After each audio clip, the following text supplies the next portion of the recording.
नमस्कार दोस्तों, कैसे हैं आप सभी। आज की कहानी का शीर्षक है नेहा। नेहा अब 16 साल की हो गई थी। हमारी शादी के काफ़ी समय बाद नेहा की किलकारी आंगन में गूंजी थी। हम दोनों अपना भरपूर प्यार नेहा पर लुटाते। मैं उसे अपनी आंखों से थोड़ी देर के लिए भी ओझल न होने देती। उसके स्कूल आने जाने, सहेलियों के घर आने जाने का और खेलने का समय निश्चित था। उसके एक एक मिनट का हिसाब मैं रखती। हालांकि यह मेरा प्यार था, लेकिन नेहा इससे परेशान सी हो जाती थी। स्कूल से जाने में थोड़ी देर हुई नहीं कि स्कूल में फ़ोन कर देती या फिर उसकी सहेलियों के यहाँ फ़ोन घनघना देती थी। मेरी इस तरह के व्यवहार से नेहा की सहेलियाँ उसे अभी भी छोटी बच्ची कहकर चिढ़ाती थी। एक दिन नेहा स्कूल से देर से लौटी। इस कारण मैं काफ़ी परेशान थी। मैंने उसे छोटे बच्चे की तरह सीने से लगा लिया और फिर काफ़ी देर तक रोती रही। नेहा, तू मेरी इकलौती संतान है। तेरे बिना मैं जी नहीं सकूंगी। यदि कभी तुझे कुछ हो गया तो मैं तो मर ही जाऊंगी। मैं भावनाओं में बहते हुए अपनी मैं कहती चली गई। नेहा ने मेरी बात को सुना अनसुना करके हंसते हुए कहा, मम्मी, जब मेरी शादी हो जाएगी तब क्या करोगी? और देखना मम्मी, मैं भी 7 समंदर पार का दूल्हा पसंद करूंगी। नेहा की नासमझी भरी इस बात पर मुझे भी हंसी आ गई। बनावटी गुस्सा दिखाते हुए मैंने कहा, बड़ी आई शादी वाली, तब की तब देखी जाएगी, पर अभी तो समय से घर आया कर। अगले दिन नेहा ने घर आकर कहा, मम्मी, हमारे स्कूल की सभी लड़कियां पिकनिक के लिए जा रही हैं। 7 दिन का टूर है और सिर्फ 700 रुपये भरने हैं। सच मम्मी, बड़ा मज़ा आएगा।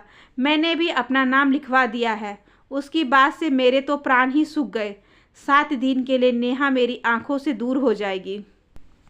मैंने कहा, आजकल दुर्घटनाएं बहुत होने लगी हैं, इसीलिए तुम अभी मत जाओ। पापा से कहकर इस बार हम लोग शिमला घूमने चलेंगे। नेहा ने बच्चों की तरह मचलते हुए कहा, ओह मम्मी, जो मज़ा सहेलियों के साथ आएगा वह तुम लोगों के साथ कहाँ आएगा। आधा रास्ता तो तुम लोगों के लड़ने में ही निकल जाएगा और मुझे मुंह बंद किए हाथ बांधे कभी आपका तो कभी पापा का मुंह देखना पड़ेगा। किसी तरह बात आई गई हो गई। यह बात और है कि कभी अकेले में मैं आत्ममंथन करती तो महसूस करती कि नेहा पर ज़्यादा बंदिशें लगाना अच्छी बात नहीं है। यह उसके विकास में बाधक हो सकती है, परंतु अपनी ममता के हाथों में पुनः विवश हो जाती। इसी बीच मेरी सहेली का फ़ोन आया कि उसकी बेटी स्वीटी कंप्यूटर कोर्स के लिए कानपुर से दिल्ली आ रही है। मैंने आश्चर्य से उससे पूछा, क्या स्वीटी अकेली आ रही है और वह यहाँ रहकर कोर्स करेगी?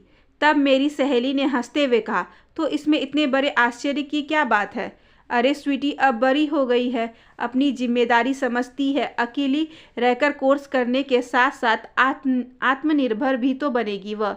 मैं फिर भी करती रही और फ़ोन कट गया।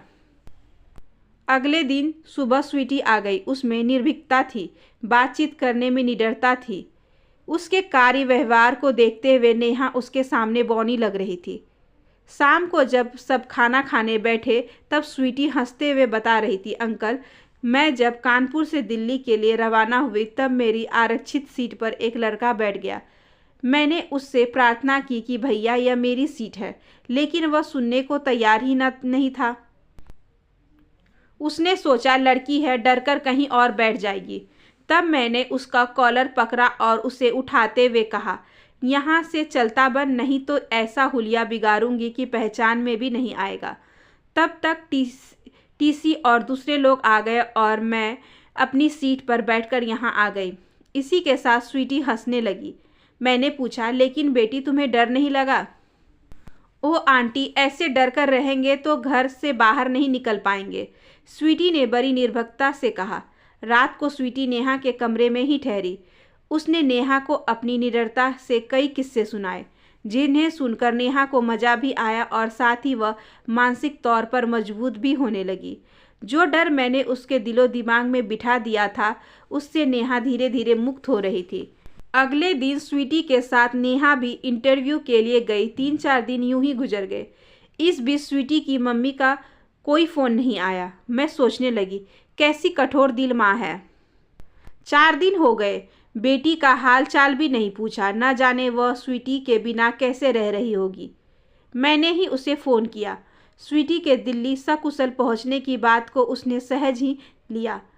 फिर मुझे समझाते हुए बोली, देख, बच्चों को ज़्यादा पिछलग्गू नहीं बनाना चाहिए। उन्हें आत्मनिर्भर बनने के लिए प्रेरित करना चाहिए। और हाँ, अपने बच्चे तो सभी को प्यारे होते हैं, लेकिन प्यार को उनकी उन्नति के मार्ग में बाधक नहीं बनने देना चाहिए। खास तौर पर लड़कियों के मामले में। मैंने बड़ी मासूमियत से कहा, वो तो ठीक है, लेकिन बच्चे यदि गलत राह पकड़ ले तो? तब मेरी सहेली ने कहा, कैसी बात करती है? अरे, बच्चों पर विश्वास करना भी सीख। अगर हम उन पर विश्वास करेंगे तो वे भी हमारा विश्वास तोड़ने से पहले 10 बार सोचेंगे। उन्हें अपना रास्ता खुद तय करने दे। साथ ही यह भी देखते रहे कि उनके द्वारा तय किया गया मार्ग गलत तो नहीं है, उसमें उन्हें आगे धोखा तो नहीं उठाना पड़ेगा। फ़ोन रखने के बाद मैं नेहा के बारे में सोचने लगी। क्या यह मेरे लिए संभव हो पाएगा? क्या नेहा को मैं अपने से दूर रख पाऊंगी? शाम को जब स्वीटी और नेहा आई तो नेहा बेहद खुश थी। वह भी स्वीटी की तरह बनना चाहती थी। तब उसके मन में छिपी भावनाओं को समझ मैंने अपने मन पर पत्थर रखकर यह निश्चय किया कि अब कभी भी मैं नेहा के मार्ग में रोड़ा नहीं बनूंगी। नेहा ने एमडी कर लिया और आज रिसर्च फाउंडेशन की तरफ से कॉन्फ्रेंस में भाग लेने के लिए कनाडा जा रही है। मैंने उसे सीने से लगा लिया। मेरे आंसू अविरल बहे जा रहे थे। नेहा एक क्षण के लिए डर गई कि कहीं मम्मी अपनी ममतावश उसे कनाडा जाने से रोक न दे। तब मैंने उसके गालों पर थपकी देते हुए कहा, पगली, ये आंसू तुझे रोकने के लिए नहीं हैं। ये तो एक माँ की खुशी के आंसू हैं कि उसकी बेटी उन्नति के शिखर तक पहुँच गई है। आशा करती हूँ कि आज की ये छोटी सी कहानी आपको अच्छी लगी होगी। अगर अच्छी लगी हो तो please like, share and subscribe करें। हमारे चैनल को ज़्यादा से ज़्यादा शेयर करें और बेल आइकन को ज़रूर प्रेस कर लें ताकि अगली वीडियोस की नोटिफिकेशन आपके पास सबसे पहले पहुँचे। धन्यवाद।